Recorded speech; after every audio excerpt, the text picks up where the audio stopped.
You know, usually when we talk about a medical diagnosis, there is this, I guess, comforting expectation of absolute precision. Oh, right. Like it's just pure engineering or something. Exactly. Like you break your arm, the x-ray shows that jagged white line on the screen, and the doctor just points to it and says, there it is, that's the problem. It's completely binary. Like it's either broken or it's not. Yeah, you put a cast on it and you know exactly how it's going to heal. We really, really like things to be visible like that, just neatly categorized. We do. But when you step back and look at the systems that actually govern those doctors. Huge regulatory bodies. Right, the ones overseeing their licenses and their entire careers. Suddenly that x-ray machine gets extremely blurry. It really does. We are looking at a landscape today that is, honestly, it's incredibly murky. Very murky. So welcome to another deep dive. Today we're bringing you into a deeply fascinating and honestly somewhat unsettling puzzle found in the medical regulation of doctors in the UK. We're specifically looking at the General Medical Council, or the GMC.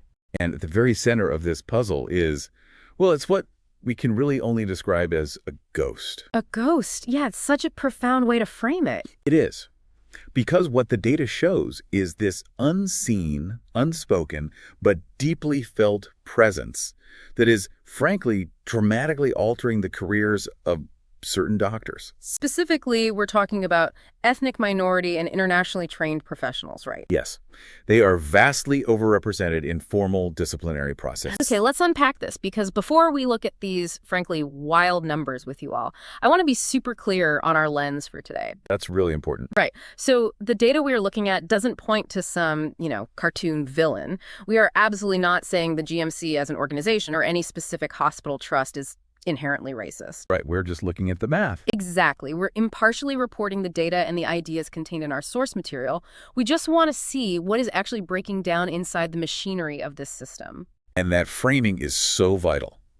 So the mission for today's deep dive is to explore the GMC's 2025 fitness to practice data, marvel at what those statistics actually reveal, and really understand how the GMC is essentially acting as a mirror. A mirror, I like that. Yeah, it's a regulatory mirror reflecting broader societal and workplace dynamics that flow into it from the outside.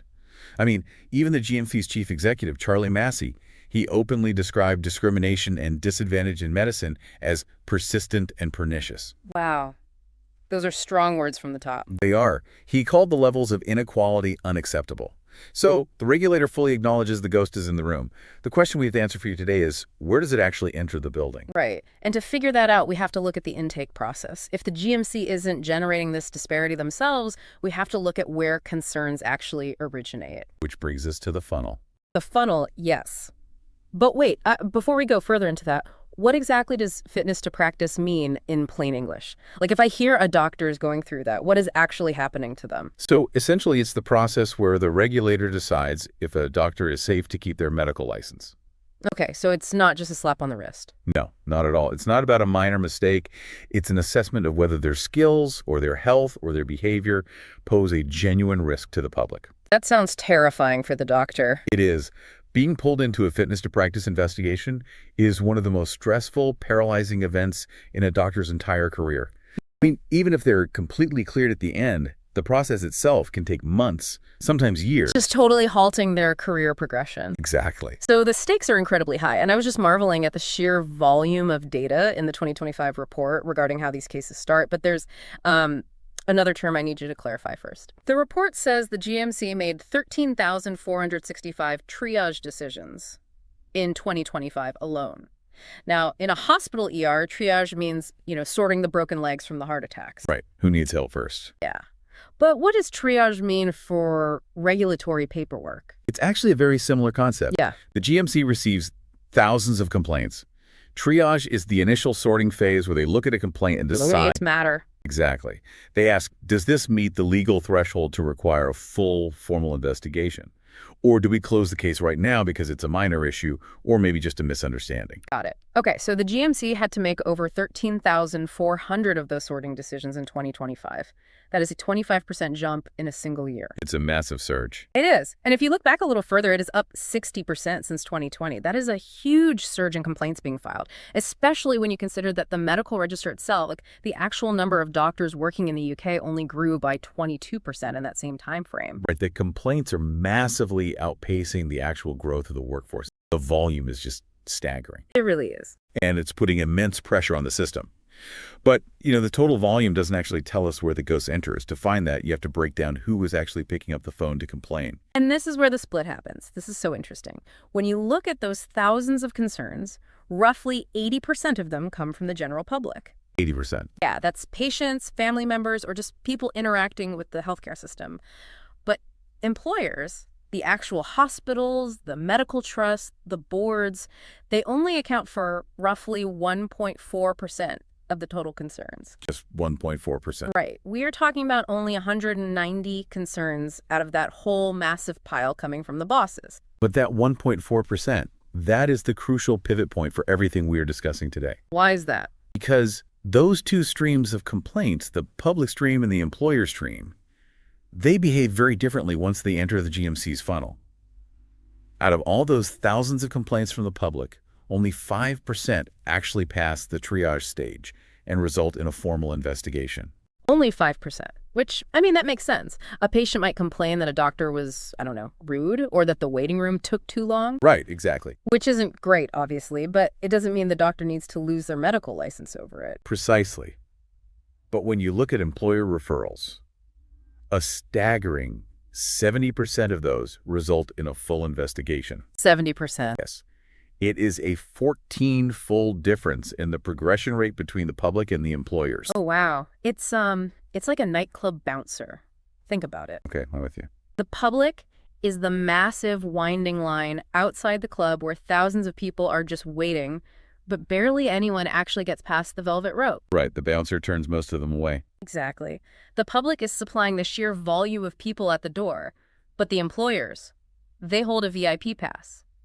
That pass takes them straight past the line, past the bouncer, and right to the manager's desk inside. That is a perfect analogy. The public supplies the volume, but the employers supply the cases that actually progress and have serious career-altering consequences. And so they have all the power in this situation. What's fascinating here is a mathematical consequence of that VIP pass. Because the employer stream has such an incredibly high progression rate, any hidden bias that exists within that specific stream is going to overwhelmingly dictate the final outcomes for doctors. I see. The GMC is essentially acting as a funnel for this bias. If the VIP line is skewed, the disciplinary outcomes at the very bottom of the funnel will automatically reflect that skew. Okay, so let's look at who employers are actually handing those VIK passes to then. What does the 2025 data actually show about who gets referred? The statistics are stark. Let's look at Black doctors first. According to the 2025 data, Black doctors make up 7.3% of the medical register. Just 7.3%. Right. But they account for 11.5% of the outcomes of the case examiner stage and 13.8% of the outcomes of the tribunal stage. So it nearly doubles by the time you reach the most severe stage of the process. Yes, it does. Yeah. To make that concrete for you, if we were just looking at statistical probability, like if disciplinary outcomes perfectly mirror the actual workforce, you would expect roughly 49 case examiner decisions involving Black doctors in 2025. 49. And what was the real number? The actual number was 78. Wow. And at the tribunal level, you'd expect about 12 outcomes. There were 22. And just so we're being totally transparent with the listener, those figures are counting decisions, not individual doctors, right? Because sometimes one doctor has multiple decisions. That's right, yeah. It's important to note that. But still, the overrepresentation is glaring. So what about white doctors? What do their numbers look like? They show the exact opposite pattern. White doctors make up 44.6% of the register, but they only account for 37.1% of case examiner outcomes. Okay. And just 35.6% at tribunal. So they were significantly underrepresented in the disciplinary process compared to their actual presence in the workforce. That's a huge gap. What about doctors from Asian backgrounds? Because I know they make up a massive portion of the NHS. They do. And on paper, they appear to be roughly at parity. They make up 33.7% of the register and account for 33.9% of case examiner outcomes. So that looks balanced. It does, but the published data has a major blind spot here. It doesn't disaggregate that category. Asian is an incredibly broad demographic term in the UK. Oh, right. And lumping everyone together like that can easily mask potentially significant variations within subgroups. But if we pull back to look at the broader trend at the referral stage, the GMC's own Fair to Referrer research explicitly found that ethnic minority doctors are more than twice as likely to be referred by their employers compared to their white colleagues. Twice as likely. And non-UK graduates are 2.5 times as likely to be referred compared to UK-trained peers. Okay, but I have to play devil's advocate for a second here. Go for it. Because when you hear numbers like that, the brain naturally looks for logistical explanations before it assumes bias. Could this just be an innocent statistical quirk? Like, are ethnic minority or internationally trained doctors simply concentrated in high complaint, high pressure medical specialties? Are they all working in, say, emergency medicine or highly complex surgical units where things just naturally go wrong more often? It's a very fair question. And honestly, it is usually the first alternative explanation people reach for. Right. It seems logical. It does. But the broader healthcare data firmly shuts that door. We can rely on the NHS Workforce Race Equality Standard, often called the WRES, to debunk this. Okay, what does the WRES show? Their data tracks how different demographics experience the workplace, and it shows that Black and minority ethnic staff are significantly more likely to enter formal disciplinary processes within the exact same organizations as their white colleagues. Wow. So it's not about one group being in a tough ER in London while another group is in a quiet dermatology clinic in the suburbs. Not at all. It's literally happening down the hall from each other. Exactly. A disparity inside an individual hospital trust cannot be explained away by national specialty distribution. If a Black doctor and a white doctor are working in the same department, under the same management, facing the exact same patient pressures, and the Black doctor is still statistically far more likely to face formal discipline. Then the specialty argument falls apart entirely. It falls apart entirely, yeah. So here's where it gets really interesting. If we can't blame the medical specialty, and we know the disparity exists within the exact same hospitals, what is the actual mechanism driving these employers to refer ethnic minority and international doctors so much more often? Right, how is it actually happening? Yeah. How does this ghost actually operate on, like, a Tuesday morning in a hospital ward? The GMC's research identifies the core mechanism here, and it's a well-documented psychological concept known as the insider-outsider dynamic. Insider-outsider, okay. You have to think about the environment of a hospital. It's a highly pressurized, often sleep-deprived workplace. In those extreme conditions, the human brain relies on cognitive shortcuts. Because you just don't have the time or energy to process everything fully. Exactly. And social in-groups naturally form. Members of those in-groups, the insiders, receive favorable treatment. Meanwhile, those in the out-groups, the outsiders, are at a much higher risk of bias and stereotyping. It makes me think of it like a benefit of the doubt bank account. Oh, I like that. Yeah, so when you join a hospital, if you look, sound, and share the cultural background of the senior leadership, you start with a massive deposit in your benefit of the doubt account. Right. So if you make a minor prescribing error, the heuristic shortcut in the senior doctor's brain says, oh, he's a good doctor, he's just really tired from a long shift. They give you the benefit of the doubt. But if you are perceived as an outsider, you start with a zero balance in that account. That is a brilliant way to conceptualize it. For the outsider, that exact same minor prescribing error doesn't trigger the he's just tired shortcut. What does it trigger? It triggers a subconscious stereotype of maybe they lack clinical competence. The threshold for escalating an issue from a casual conversation to a formal written warning is drastically lowered for the outsider.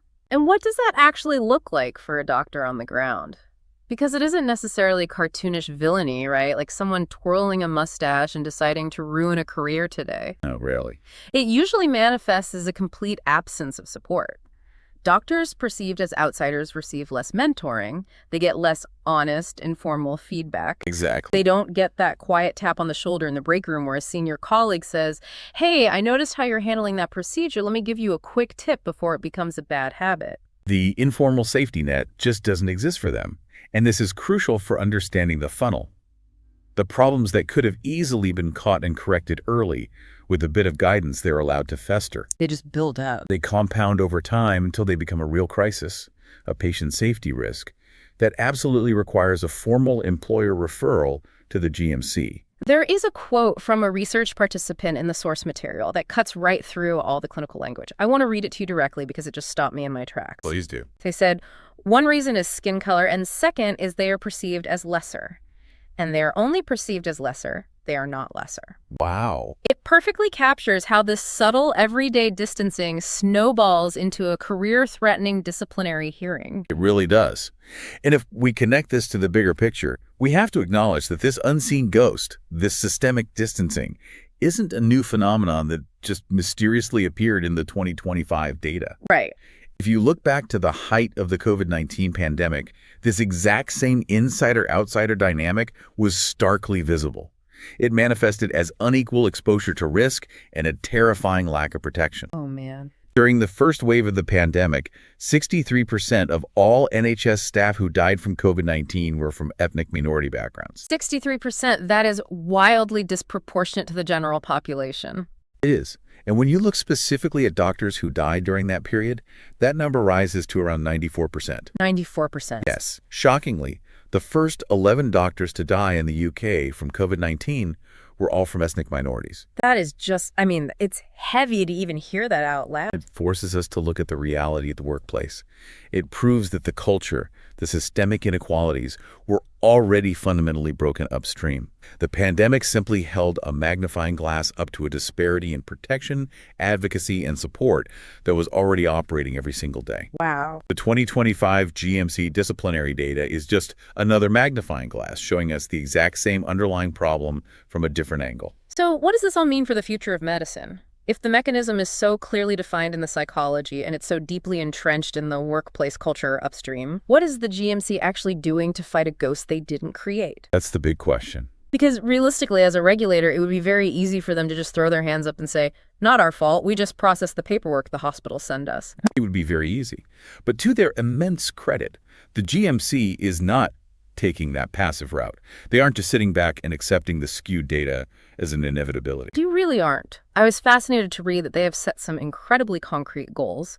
They established a specific target to completely eliminate disproportionate employer referrals by the end of 2026. Which is very ambitious. And they aren't just hoping it magically happens. They have actively deployed teams of employer liaison advisors.